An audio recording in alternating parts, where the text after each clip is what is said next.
23 de febrero del año 155. Esmirna, Asia Menor. Hora octava de la tarde. El estadio está lleno. Miles de voces resuenan por las gradas de piedra. Gritos, insultos, puños en alto. La multitud quiere sangre. En el centro de la arena, bajo el sol que comienza a declinar, un hombre anciano está de pie frente al procónsul Estacio Quadratus. Las manos le tiemblan levemente, no por miedo, sino por los 86 años que carga sobre sus hombros. Los cabellos completamente blancos, la espalda ligeramente encorvada, pero los ojos permanecen firmes. Quadratus se inclina hacia adelante en su silla de autoridad. Su voz es calculadamente gentil, casi paternal. Respeta tu edad, anciano. Jura por la fortuna de César. Di solo una palabra contra Cristo y te liberaré. Vuelve a casa. El anciano respira hondo. El ruido de la multitud parece distante ahora. Oye otra voz, una voz que nadie más oye, proveniente de un lugar que sus ojos no alcanzan. Sé fuerte, Policarpo. Los cristianos esparcidos por las gradas se miran entre sí. Escucharon, saben lo que significa. El procónsul insiste, la voz ahora más dura, maldice al Cristo. Es solo eso, una palabra. El anciano levanta el rostro. Cuando habla, su voz atraviesa el estadio con una firmeza que no concuerda con su cuerpo frágil. 86 años le he servido y él nunca me ha hecho ningún mal. ¿Cómo podría entonces blasfemar contra mi rey y mi salvador? Un silencio denso cae sobre parte de la multitud. Quadratus aprieta los labios. Intenta otro camino. Jura por la fortuna de César. Solo eso. El anciano mueve la cabeza lentamente, casi con tristeza por el procónsul que no comprende. Ya que insistes tanto en hacerme jurar por la fortuna de César, fingiendo no saber quién soy, escúchame declarar con toda claridad. Yo soy cristiano, y si deseas aprender lo que es el cristianismo, fija un día y te daré audiencia. La multitud explota. Voces se elevan como olas contra rocas. Quadratus levanta la mano pidiendo silencio, pero el tumulto continúa. Entonces, grita una orden que hace que el anciano sonría tristemente. ¡Convence al pueblo! El anciano mira a su alrededor. Miles de rostros contorsionados de odio, paganos embriagados de furia, y entonces, en un gesto que nadie espera, extiende el brazo, señalando a toda la multitud a su alrededor, y con voz potente declara: «Fuera con los ateos». Algunos ríen, otros rugen de rabia. Quadratus comprende que no hay negociación posible. Amenaza con fieras, amenaza con fuego. El anciano responde a cada amenaza con la misma serenidad inquebrantable. Tu fuego quema por una hora y después se apaga, pero ignoras el fuego del juicio venidero y del castigo eterno reservado a los impíos. ¿Por qué tardas? Trae lo que quieras. Mientras Quadratus proclama la sentencia de muerte, mientras la multitud ruge de aprobación, mientras los soldados se aproximan, el anciano cierra los ojos por un instante, y por su mente pasa toda una vida, una larga jornada que lo trajo hasta aquí.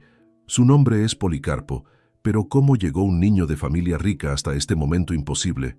Año 69 después de Cristo. Esmirna, una de las ciudades más prósperas de Asia Menor, respira al ritmo del mar Egeo que baña su puerto concurrido. Barcos llegan y parten cargados de mercancías, especias, telas, historias de tierras distantes. Es una ciudad de comerciantes, de negocios, de riqueza acumulada a lo largo de generaciones. En esta ciudad nace un niño, familia cristiana, no solo cristiana, sino rica, parte de la alta burguesía de Esmirna. Le dan al hijo un nombre griego que significa muchos frutos, Policarpo.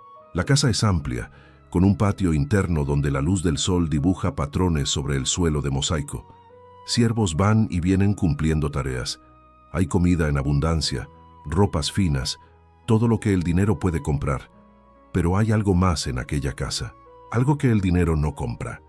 Cada noche, antes de dormir, el niño escucha historias, no las leyendas griegas que otros niños escuchan, historias diferentes, sobre un hombre llamado Jesús que murió y resucitó, sobre pescadores que lo dejaron todo para seguirlo, sobre un reino que no es de este mundo.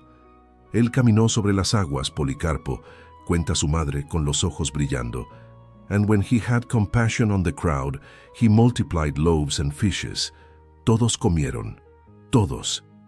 El niño absorbe cada palabra como la tierra seca absorbe la lluvia. Esmirna es especial para los cristianos. Es una de las 7 iglesias mencionadas en una carta profética que circula entre las comunidades, escrita por un hombre llamado Juan cuando estaba exiliado en una isla. La carta habla de tribulación, de pobreza material pero riqueza espiritual, de persecución que vendrá. Y termina con una promesa: sé fiel hasta la muerte y te daré la corona de la vida. Policarpo crece escuchando esas palabras siendo leídas en las reuniones. Crece viendo a cristianos reunirse en casas, partiendo el pan, orando juntos, ayudando a los pobres a pesar de que muchos de ellos también son pobres. Su familia tiene recursos, y él aprende pronto que tener mucho significa poder dar mucho. Pero la Esmirna de su infancia no es solo cristiana. En las calles, templos paganos dominan el paisaje, estatuas de dioses y diosas en cada esquina, sacrificios de animales cuyo olor a sangre e incienso se mezcla con el aroma del pan recién horneado de las panaderías, teatros donde se celebran festivales en honor a divinidades que aprende a no temer. Ellos no son nada, explica su padre una vez, pasando por una procesión ruidosa dedicada a Dionisio. Piedra y bronce. El Dios vivo no habita en templos hechos por manos humanas. El niño crece así, entre dos mundos, rico en posesiones pero aprendiendo a valorar tesoros invisibles. Rodeado de paganismo pero arraigado en una fe que vino de lejos, de Jerusalén, traída por hombres que vieron con sus propios ojos. Y Esmirna guarda algo que cambiará su vida para siempre. Porque uno de esos hombres, el último de ellos aún vivo, vive allí cerca, en Éfeso, a pocos días de viaje. Y su nombre es Juan. Policarpo tiene tal vez 15 años cuando lo ve por primera vez. Un anciano de espalda encorvada caminando por las calles de Esmirna, apoyado en un bastón, acompañado por algunos discípulos. Las personas detienen lo que están haciendo. Susurran su nombre con reverencia. Juan. El apóstol Juan. El discípulo amado. El último que queda. El niño siente que su corazón se acelera. Este hombre caminó con Jesús. Comió con él. Escuchó su voz. Vio sus milagros. Estuvo a los pies de la cruz cuando Cristo murió. Corrió a la tumba vacía cuando Él resucitó. Este hombre no está contando historias que oyó de otros. Él estaba allí. Aquella noche Policarpo no puede dormir. Al día siguiente descubre dónde se hospeda Juan y va hasta allí. Llama a la puerta con las manos temblorosas. Cuando Juan abre, sus ojos son profundos como pozos antiguos. Ya ha visto tantas cosas, tanta alegría, tanto sufrimiento, tanto misterio. Pero hay algo en ellos que el niño nunca olvidará. Una ternura absoluta. Entra, hijo, dice Juan simplemente, y Policarpo entra, y se sienta, y escucha. Juan habla despacio, eligiendo las palabras, como quien saborea recuerdos preciosos. Cuenta sobre un carpintero de Nazaret, que lo llamó cuando estaba remendando redes de pesca. Sobre tormentas calmadas con una palabra. Sobre ciegos que volvieron a ver, sordos que volvieron a oír, muertos que volvieron a vivir. Yo vi sus ojos, dice Juan, y se le quiebra la voz. Ojos llenos de compasión. Incluso cuando estaba exhausto de tanto sanar, de tanto enseñar, de tanto dar, él nunca rechazó a nadie. Policarpo se inclina hacia adelante, atento con cada fibra de su ser. ¿Y después de la resurrección? Juan sonríe, una sonrisa que ilumina todo su rostro envejecido. Toqué sus manos, vi las marcas de los clavos, comió pescado asado con nosotros en la playa. No era un fantasma, hijo, era él, vivo, más vivo que cualquiera de nosotros. Aquel encuentro se convierte en el primero de muchos. Policarpo vuelve, y vuelve, y vuelve. Se sienta a los pies de Juan y lo absorbe todo. No solo las historias sobre Jesús, sino la presencia de alguien que fue transformado por él. Juan habla sobre el amor de una manera que el niño nunca había oído antes. No el amor romántico de los poetas, no el amor sentimental. sino algo más profundo, más costoso, más real. Nosotros sabemos lo que es el amor, dice Juan una tarde, porque Él dio su vida por nosotros, y nosotros debemos dar nuestra vida por los hermanos. Policarpo escucha también a otros que conocieron a Jesús, hombres y mujeres ya ancianos que vieron al Maestro con sus propios ojos. Cada testimonio es un ladrillo construyendo dentro de él una fe inquebrantable. No es solo doctrina lo que recibe, es transmisión viva, es una antorcha pasando de mano en mano. Una noche, tras horas de conversación, Juan pone la mano sobre la cabeza del joven Policarpo y cierra los ojos. Ora en silencio. Cuando abre los ojos, hay algo profético en su mirada. Guardarás lo que te ha sido confiado, dice Juan, y pagarás el precio por ello. Policarpo no comprende totalmente, pero algo dentro de él responde, sí. Juan veía en aquel joven algo especial, y Dios también. Año 85. Policarpo tiene solo 16 años. Aún está aprendiendo, aún formando su carácter, aún descubriendo quién es. Y entonces Juan lo llama. Esmirna necesita un pastor, dice el apóstol. Sus ojos estudian al joven frente a él. No un administrador, no un político, un pastor que ame a las ovejas más que a sí mismo. Policarpo siente el peso de aquellas palabras como piedras sobre sus hombros. Pero soy demasiado joven. No tengo sabiduría, no tengo... Tienes lo que importa, interrumpe Juan. Un corazón que escucha, oídos que prestan atención, y humildad suficiente para saber que no lo sabes todo. La consagración ocurre en una casa sencilla, con la comunidad cristiana de Esmirna reunida. Juan impone las manos sobre la cabeza de Policarpo. Otros apóstoles que aún viven hacen lo mismo, algunos presentes, otros representados por cartas de aprobación. Guarda lo que te ha sido confiado, repite Juan solemnemente. La fe que recibiste de los apóstoles, la doctrina que Jesús nos enseñó, no le añadas nada, no le quites nada, guarda, transmite, protege.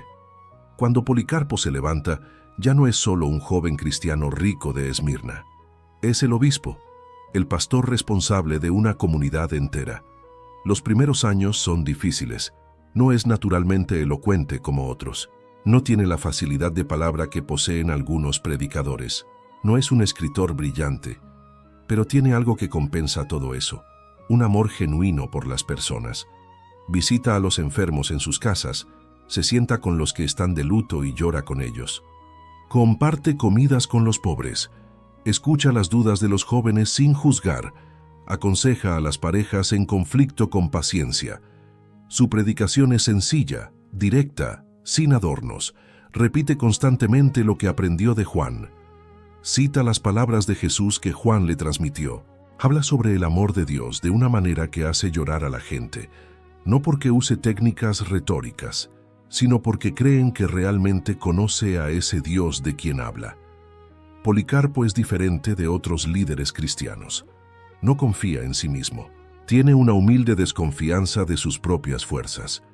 Cuando necesita tomar decisiones importantes, pasa noches en oración.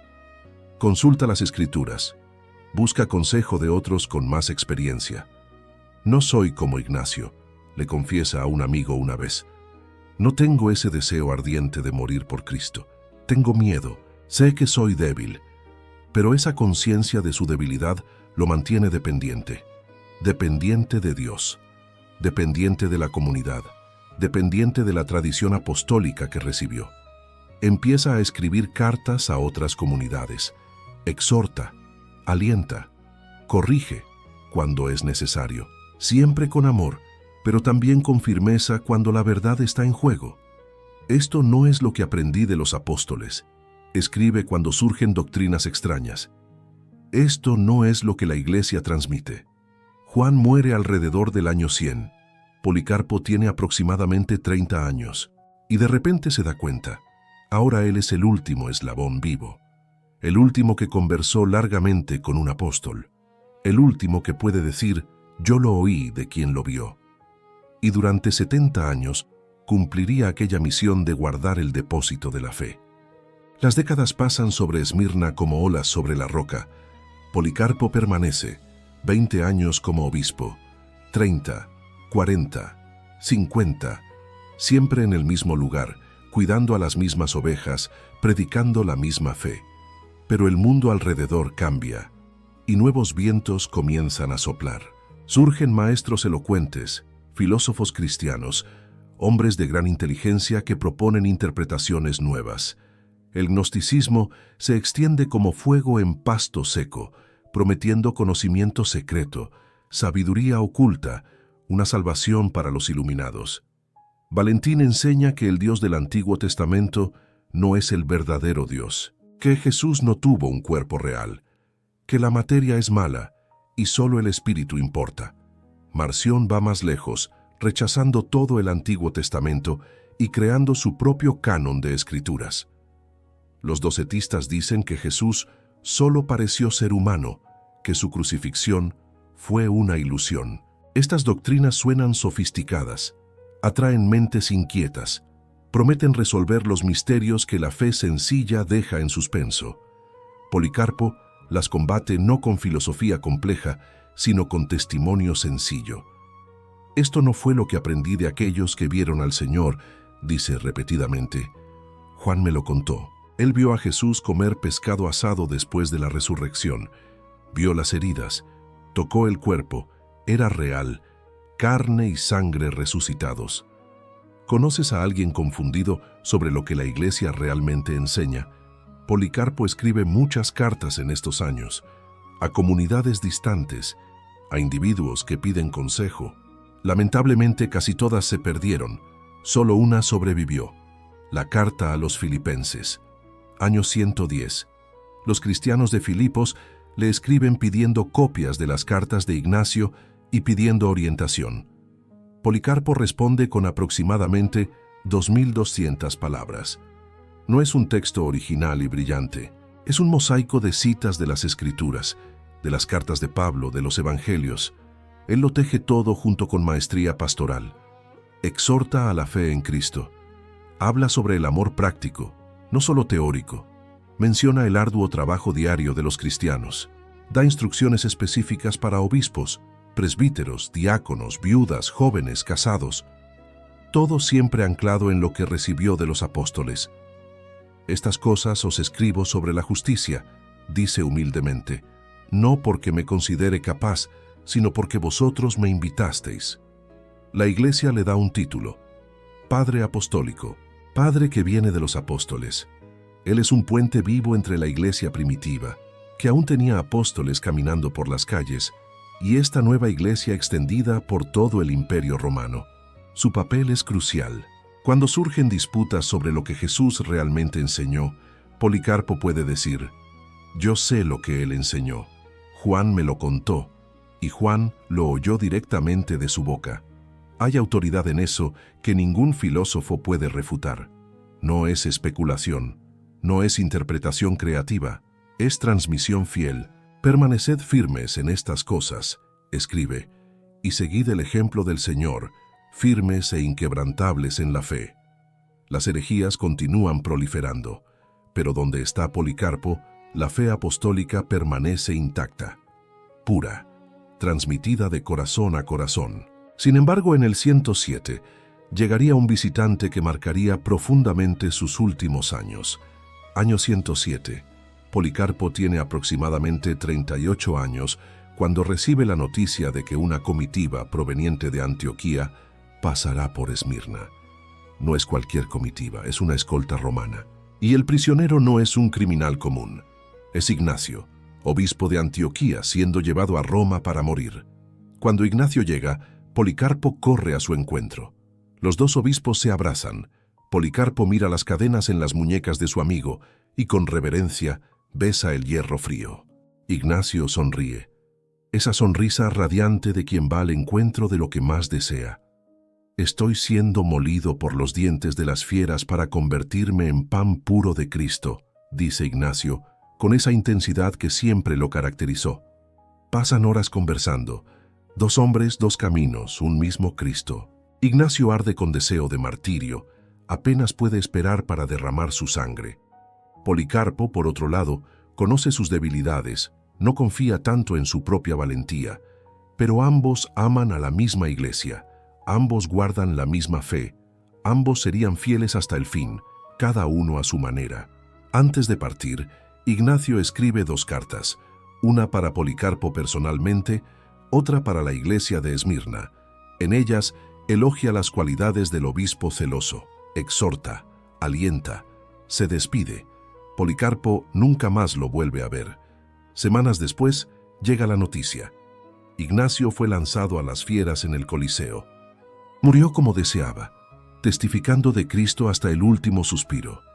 Las décadas pasan, Policarpo envejece, los cabellos se blanquean, los pasos se vuelven más lentos, pero la fe permanece firme. Año 154. Tiene aproximadamente 85 años cuando emprende un largo viaje. Va a Roma. Representa a las iglesias de Asia Menor en una cuestión importante, la fecha de la celebración de la Pascua. En Oriente siguen la tradición de Juan. Celebran el 14º día del mes de Nisán, independientemente del día de la semana. En Roma, celebran siempre en domingo. Parece un detalle pequeño, pero simboliza algo mayor. ¿Quién tiene autoridad para decidir las prácticas de la Iglesia? Policarpo se encuentra con el Papa Aniceto. 2 ancianos, 2 tradiciones, una misma fe. Conversan largamente, debaten con respeto, ninguno convence al otro. Pero algo extraordinario sucede. En lugar de romperse, en lugar de excomulgarse, deciden mantener la comunión incluso en la divergencia. Aniceto, en un gesto de profunda honra, permite que Policarpo celebre la Eucaristía en su iglesia, un obispo oriental presidiendo la liturgia en Roma. El mensaje es claro: unidad no significa uniformidad. Pueden discrepar en prácticas y aún así permanecer unidos en lo esencial. Durante su estancia en Roma, Policarpo encuentra a seguidores de Marción y Valentín. Muchos se convierten al oír sus palabras sencillas pero poderosas. En una ocasión, Marción personalmente se le acerca y le pregunta con arrogancia: ¿me reconoces? Policarpo lo mira directamente a los ojos y responde: te reconozco, sí, reconozco al primogénito de Satanás. La firmeza no excluye el amor, la verdad no prescinde de la caridad, pero cuando la verdad está en juego, Policarpo no retrocede. Vuelve a Esmirna. Tiene un año de vida por delante, el último año, el año que lo llevará al estadio. Año 155. El emperador Antonino Pío gobierna Roma desde hace casi 2 décadas. Su reinado no está marcado por persecuciones sistemáticas como lo fueron los de Nerón o Domiciano, pero en las provincias, los gobernadores locales tienen poder y las multitudes tienen furia. En Esmirna, la tensión crece. Los cristianos son acusados de ateísmo porque se niegan a adorar a los dioses. Son acusados de antipatriotismo porque no queman incienso ante la estatua del emperador. Son acusados de prácticas secretas e inmorales porque se reúnen en casas, lejos de los ojos públicos. 12 cristianos son arrestados, algunos de Filadelfia traídos a Esmirna. El procónsul Estacio Quadratus preside los juicios. Ofrece oportunidades de apostasía. Algunos se niegan, son condenados a las fieras. Entre ellos está un joven llamado Germánico. Cuando el procónsul, con piedad genuina, intenta persuadirlo de que tenga lástima de su propia juventud y renuncie, Germánico hace lo opuesto. Atrae a la fiera hacia sí. La provoca, quiere morir pronto, quiere escapar de este mundo impío lo más rápido posible. Muere con una valentía que impresiona incluso a los paganos. Pero hay también un caso opuesto. Un hombre llamado Quinto, recién llegado de Frigia, se ofreció voluntariamente para el martirio, arrastrando a otros consigo, pero cuando ve a las fieras de cerca, cuando siente el olor a sangre en la arena, cuando la realidad de lo que eligió se vuelve demasiado concreta, el miedo lo paraliza. Apostata, jura por César, quema incienso, salva la vida, pierde algo mucho mayor. La multitud, maravillada con la valentía de unos y despreciando la cobardía de otros, grita con furia unánime: ¡fuera con los ateos! ¡Busquen a Policarpo! ¿Cuántos enfrentan hoy persecución por su fe? Policarpo está en su casa cuando llegan las noticias. Amigos lo buscan, urgentes. Te están buscando. Tienes que huir. Ahora. El anciano cierra los ojos. No por miedo, sino por prudencia. Se conoce a sí mismo. Conoce sus debilidades. No es como Ignacio, que ansiaba el martirio. No es como Germánico, que provocó a la fiera. Policarpo sabe que puede fracasar si confía solo en sus propias fuerzas. Por eso, no se ofrece voluntariamente. El ejemplo de Quinto está fresco. La presunción puede llevar a la caída. Decide esconderse en una propiedad en el campo, fuera de la ciudad. Allí pasa los días en oración, orando no solo por sí mismo, sino por la iglesia de Esmirna, por las iglesias de Asia, por todas las iglesias del mundo. 3 días antes de ser capturado, mientras ora, tiene una visión. Ve su almohada en llamas. Las llamas suben, consumen la almohada completamente, la transforman en cenizas. Cuando la visión pasa, Policarpo abre los ojos. Sabe lo que significa. Se vuelve a los amigos presentes y dice con calma absoluta: seré quemado vivo. No hay desesperación en su voz, no hay pánico, solo aceptación tranquila. Si este es el camino, que así sea. Pero aún no es la hora. Lo trasladan a otra granja, más distante, más escondida, pero no habría escapatoria. La caza ya había comenzado y los cazadores estaban llegando. Viernes por la noche. Policarpo está en la granja escondida, rodeado de pocos amigos fieles. Comen juntos una comida sencilla, conversan en voz baja. Oran. Afuera, en la oscuridad, se aproximan soldados. Herodes, capitán de la policía, comanda la operación. Capturaron a 2 siervos que estaban con Policarpo. Torturaron a uno de ellos, hasta que, quebrado por el dolor, reveló el escondite.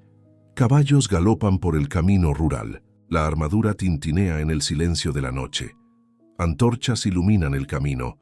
Los amigos de Policarpo quieren que huya de nuevo. Hay tiempo, pueden salir por la parte de atrás. Pero el anciano mueve la cabeza. Hágase la voluntad de Dios. Cuando los soldados irrumpen en la casa, espadas desenvainadas, rostros tensos, listos para la violencia, encuentran algo inesperado. Un anciano de cabellos blancos que baja las escaleras lentamente, sin prisa, sin miedo. Policarpo los mira y sonríe. ¿Tenéis hambre? ¿Sed? Los soldados se miran entre sí, confundidos. He traído comida, sentaos, comed. Solo os pido una cosa, dadme 1 hora para orar. Y allí, rodeado por hombres armados que vinieron a arrestarlo, Policarpo ora, en voz alta, por los soldados, por las iglesias, por los que lo persiguen, por los que lo aman. Ora por todos los que conoció en su larga vida. La oración dura 2 horas, no 1. Los soldados escuchan en silencio, impresionados. Algunos se arrepienten de haber venido. Cuando finalmente termina, Policarpo pide un burro. Es demasiado viejo para caminar hasta Esmirna. Lo montan en el animal. Es sábado ahora, mañana clara. Mientras cabalga entre los guardas, algo le viene a la mente. Jesús también entró en Jerusalén montado en un animal, rodeado de multitudes, yendo hacia su destino. En el camino, Herodes y su padre Nicetas, que también está en la comitiva, intentan persuadirlo. ¿Qué mal hay en decir César es Señor? ¿Quemar un poco de incienso? Salva tu vida, anciano. Nadie necesita saber lo que hay en tu corazón. Policarpo no responde. Solo mueve la cabeza. Llegan a Esmirna. El estadio ya está lleno. La noticia se ha extendido. Capturaron a Policarpo. Miles se aglomeran para ver. Los cristianos vienen para presenciar. Los paganos vienen para celebrar. Cuando Policarpo baja del burro y camina hacia la arena, los que están cerca oyen algo extraordinario. Una voz, no humana, proveniente de un lugar que los ojos no alcanzan. Sé fuerte, Policarpo, muéstrate hombre. Los cristianos se miran entre sí, escucharon, saben de dónde viene. Policarpo es conducido ante Estacio Quadratus. El procónsul está en su silla elevada.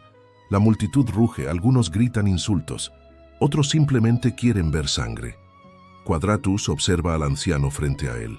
Siente casi lástima, tanta edad, tanto que perder.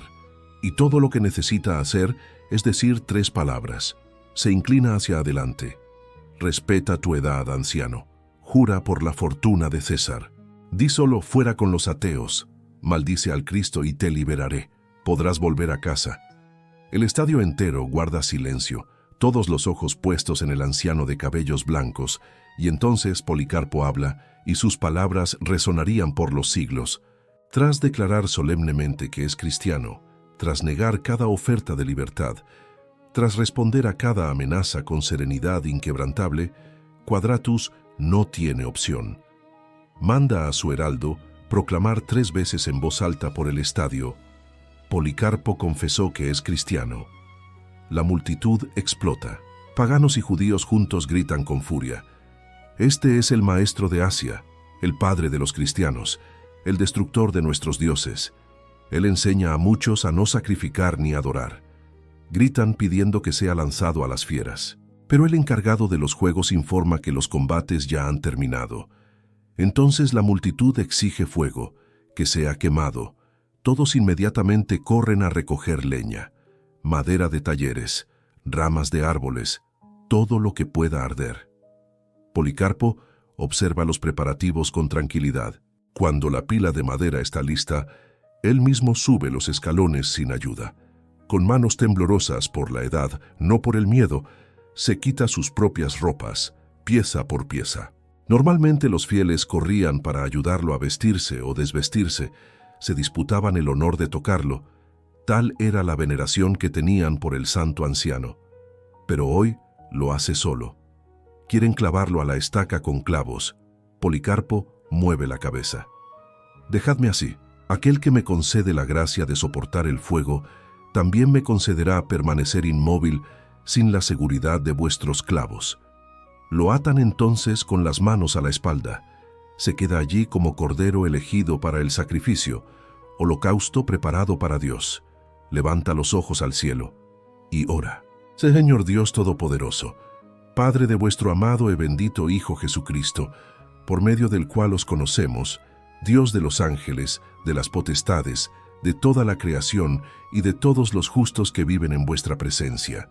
Os bendigo porque os dignasteis, en este día y en esta hora, incluirme en el número de vuestros mártires, hacerme tomar parte en el cáliz de vuestro Cristo y por el Espíritu Santo, alcanzar la resurrección a la vida eterna.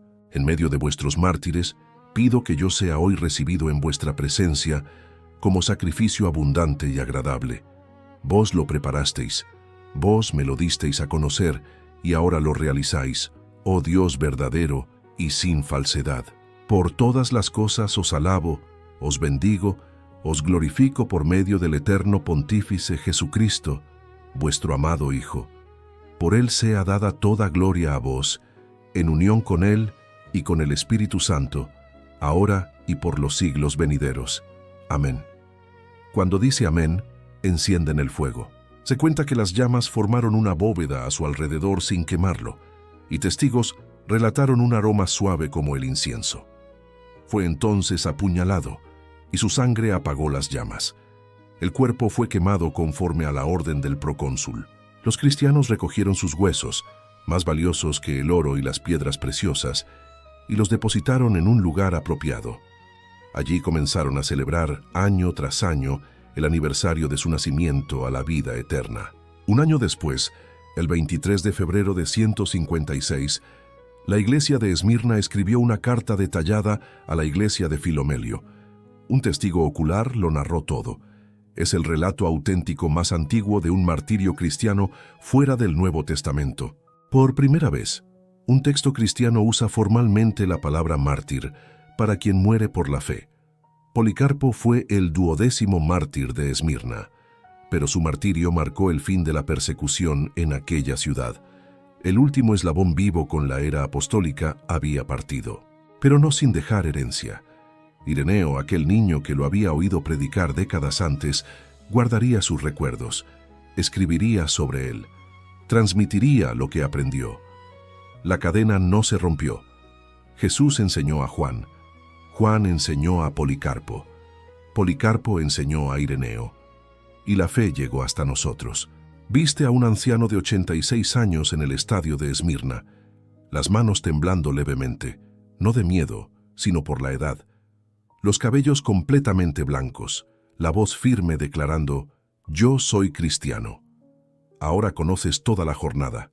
Desde el niño rico que creció escuchando historias sobre Jesús hasta el joven de 16 años, sentado a los pies de Juan.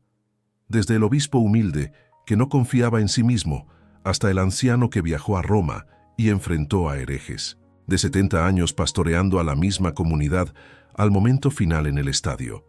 Policarpo. El nombre significa muchos frutos, y él vivió de acuerdo a su nombre. Frutos de fidelidad. 70 años en el mismo lugar, cuidando a las mismas ovejas, predicando la misma fe recibida de los apóstoles. Frutos de humildad. Nunca pretendió ser un gran escritor u orador brillante, solo repetía lo que aprendió de quien vio a Jesús. Frutos de valentía.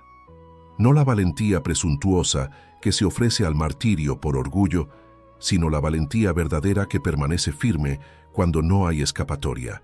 1870 años han pasado desde aquel 23 de febrero. El estadio de Esmirna está en ruinas. La ciudad cambió de nombre. El imperio romano cayó hace siglos. Quadratus se volvió polvo. Los que gritaron «fuera con los ateos» desaparecieron sin dejar rastro. Pero Policarpo permanece en la fe que llegó hasta nosotros a través de él, en la cadena ininterrumpida de transmisión apostólica, en el testimonio de que vale la pena ser fiel, incluso cuando cuesta todo. La Iglesia lo venera como patrono de los que sufren quemaduras. Aquellos que cargan en el cuerpo las marcas del fuego encuentran en él un compañero que comprende. Cada 23 de febrero, católicos, ortodoxos, luteranos y anglicanos alrededor del mundo celebran su memoria. Encienden velas ante su imagen, piden su intercesión, recuerdan su historia. Cuando una madre ora por un hijo que abandonó la fe, pidiendo que vuelva a la verdad que la Iglesia siempre ha enseñado. Cuando un joven cristiano enfrenta presión para negar su fe en un ambiente hostil y se acuerda de aquel anciano que dijo «no» ante miles. Cuando alguien guarda la doctrina apostólica, incluso cuando voces elocuentes ofrecen interpretaciones nuevas y seductoras. Cuando la Iglesia resiste a las herejías, defendiendo la fe recibida de los apóstoles contra modas e innovaciones. La historia de Policarpo continúa, no en libros polvorientos de biblioteca, no en ruinas arqueológicas de Esmirna, sino en cada corazón que elige fidelidad sobre conveniencia, verdad sobre popularidad, Cristo sobre César. 86 años le he servido y Él nunca me ha hecho ningún mal. Estas palabras resuenan todavía y resonarán hasta que el propio Cristo vuelva y reúna a todos sus mártires, a todos sus santos, a todos sus hijos fieles. Entonces Policarpo, el niño de Esmirna que escuchó a Juan, el obispo que guardó la fe, el anciano que no negó a su rey, recibirá la corona que le fue prometida, la corona de la vida, y producirá frutos eternamente.